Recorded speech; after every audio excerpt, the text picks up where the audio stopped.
regarding the new rules that is being set by the government of the Philippines. Kasi ang daming nalilito. A lot of people were asking me, totoo nga ba daw na hindi pwedeng umuwi ang mga OFW? Totoo nga daw ba na may bagong rule na hindi pwedeng umuwi ang mga non-OFW? Ang mga foreigners hindi pwedeng pumasok sa country natin. So those kinds of stuff. So ngayon, lilinawin po natin yan isa-isa. And I'm gonna be giving you specific and very clear information so that everybody will come to know about it and hindi tayo malilito. So in this vlog, I'm going to explain the specific information being issued by the government into 3 parts, okay? So the first part of this video is about why. Why did the government, particularly the Interagency Task Force on the Management of Infectious Diseases, which is the COVID-19, issued a new memorandum which was dated March 18, 2021 and will take effect on March 22, 2021. The second part of this video is all about the what. What is the content of the memorandum circulated by the IATF last March 18, 2021.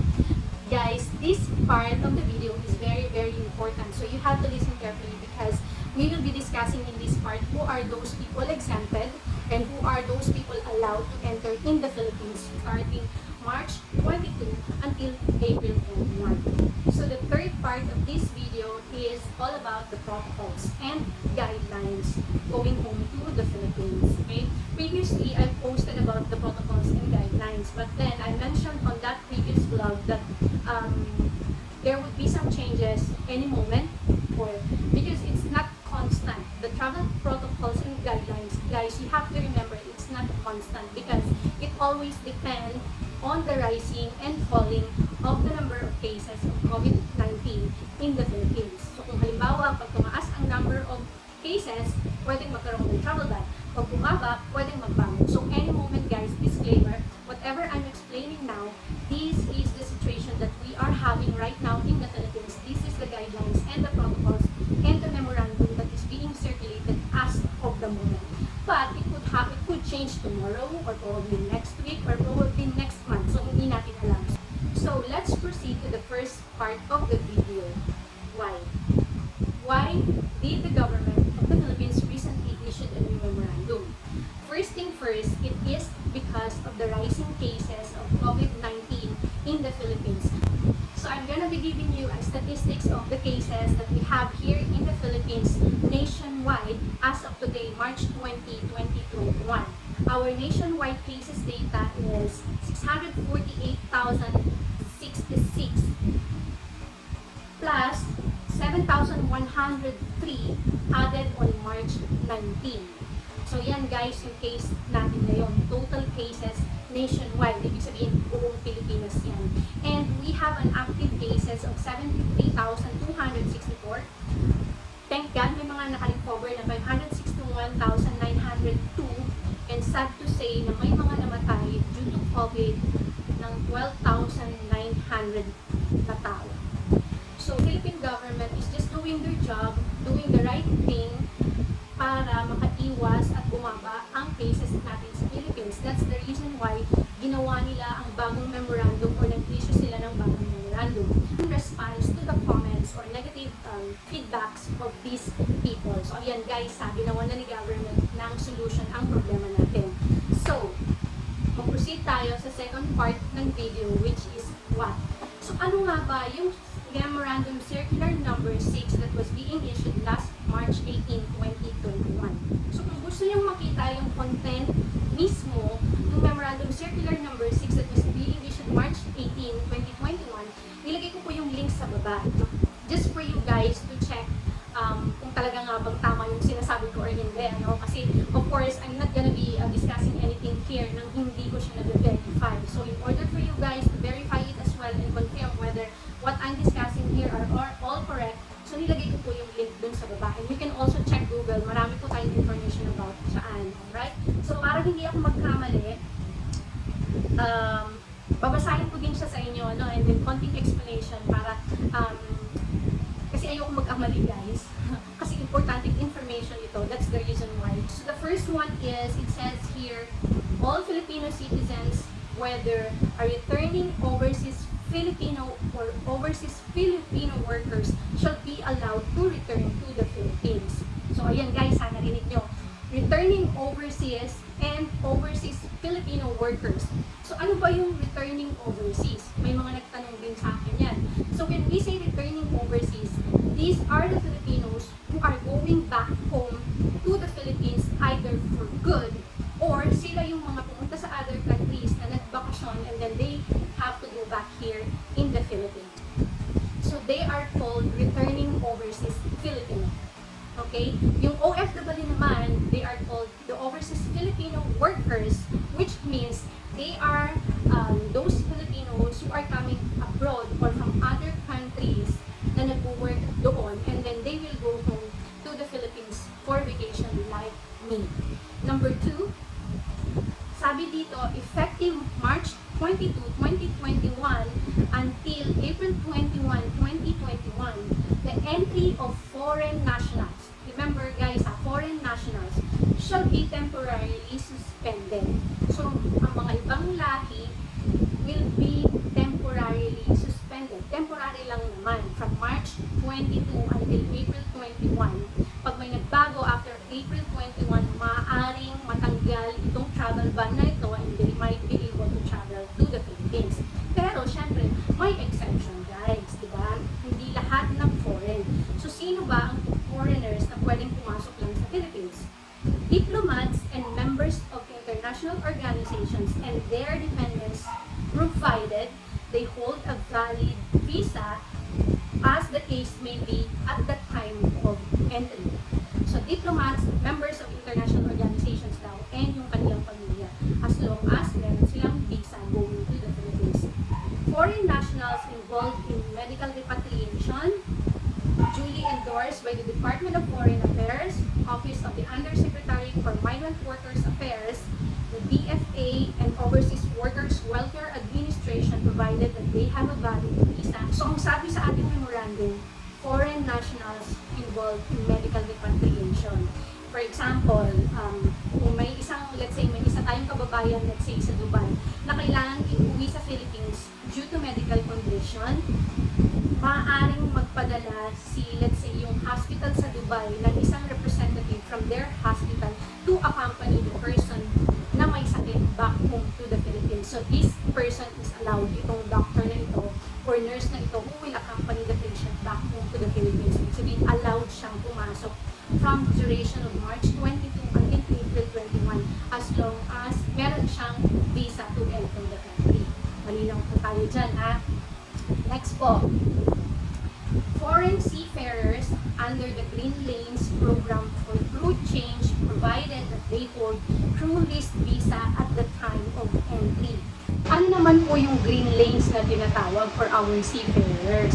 Yung Green Lane facility po that was established last July dito sa Philippines, which seeks to facilitate the safe and swift travel of seafarers, including their disembarkation and crew change, subject to health protocols. Ibig sabihin, Philippine government is also after the assurance or they wanted to ensure the uninterrupted global trade during the coronavirus pandemic. Kasi kahit naman may pandemic, meron pa rin po tayong mga seafarers na nag-ooperate para dun sa mga kailangang mga gamit, pagkain na inaangkat sa other countries na pinapadala dito sa ating bansa through the barko or through the ship. So, yan, nagbigay din naman si Philippines ng protection para sa kanila. Foreign spouses and children of Filipino citizens traveling with them provided they have valid visa at the time of entry. So, mabilis lang siyang intindihin, madali lang intindihin yung last na binasa ko, diba? Kung asawa ka ng foreigner or anak ka ng foreigner, okay lang pumasok ng ating country sa Philippines as long as meron kang valid na visa. Emergency, humanitarian, and other analogous cases approved by the chairperson of the NTF COVID-19 or his duly authorized representative, provided the foreign nationals have valid visa at the time of entry. Medyo technical yun guys, parang hindi ko siya alam kung paano ko i-discuss sa inyo yun. But anyway, in cases of emergency siguro, in cases of yung humanitarian reason, for example, let's say, siguro mga UNICEF representative, World Health Organization representative, yung mga ganyan, na kailangan nilang pumunta ng Philippines for some reason due to COVID-19 related problems or issues. So, these are the kinds of people na pwedeng pumasok sa ating country as long as meron silang valid visa. So, that's it guys. Yan yung laman ng ating circular number 6, memorandum circular number 6. But guys, we have to remember that OFWs, non-OFWs, and those exempted foreigners who will be allowed to enter in the Philippines are subject to quota. Ano bang ibig sabihin nun? It means the number of inbound international passengers will be limited to 1,500 per day. So yung last part ng vlog na ito is all about the updated protocols and guidelines of travelers to the Philippines. Okay? So may nagbago ba dun sa protocols na minention ko on my previous vlog? Somehow, wala naman siyang difference because everyone, there's no exemption, meron ka bang vaccine or wala, kompleto ka sa vaccine or wala, lahat po tayo, we are required to do hotel quarantine. So, yung quarantine po natin sa hotel is 7 days to 8 days pa rin po siya. On the 6th day is a swab test ka, PCR testing na tinatawag, at on the 7th day, thank God, kung lalabas yung results ng swab test mo on the 7th day, lalabas ka na on the 7th day. Otherwise, on the 8th day ka pa lalabas. And after mong lumabas sa hotel quarantine mo, the local government unit requires you to continue your 14 days quarantine pa rin. So kung 8 days ka sa hotel mo, you still have to do 7 days home quarantine for the safety of your family and the community. Importante yun guys, kaya let's just follow the protocol na lang. Also guys, do not forget to remember that the Philippine government mandated all people to wear a full coverage of face shield and face mask. I-double niyo po siya if possible when you are in public areas for the safety of other people and for your safety as well. Let's be responsible guys kasi wala namang ibang tutulong sa atin kundi tayo din. If you help yourself, if you become responsible for yourself, you will be responsible to the people around you and everyone in the community will be responsible for themselves. And then, I'm pretty sure bababa ang cases natin sa COVID. So guys, I just would like to mention also all about the localized enhanced community quarantine. Meron din tayong tinatawag na GCQ, which is the generalized community quarantine, and we have also the MGCQ, which is the modified general community quarantine. So hindi lahat ng municipality natin, lahat ng town sa Philippines, iba-iba ang patakaran na binibigay nila when it comes to quarantine. Kasi depende po yan sa situation ng isang community. Let's say for example, sa localized enhanced community quarantine, there were 6 barangays in Manila City which is under lockdown starting March 17 until March 20.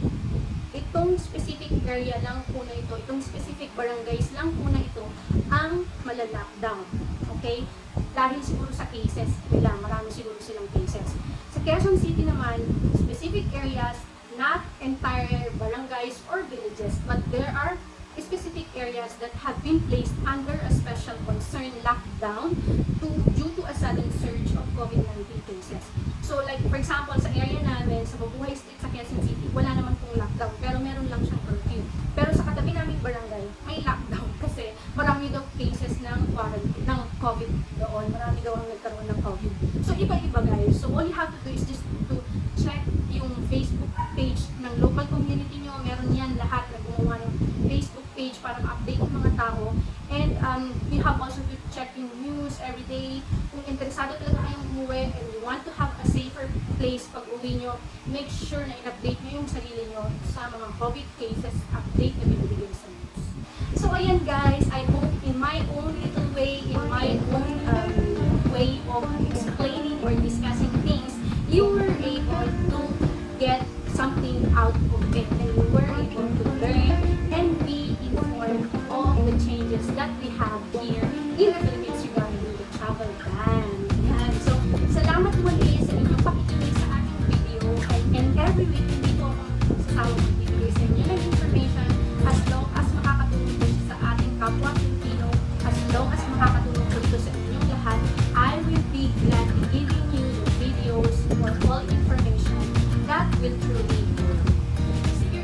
back home here in the Philippines for good, I pray that God will bless you.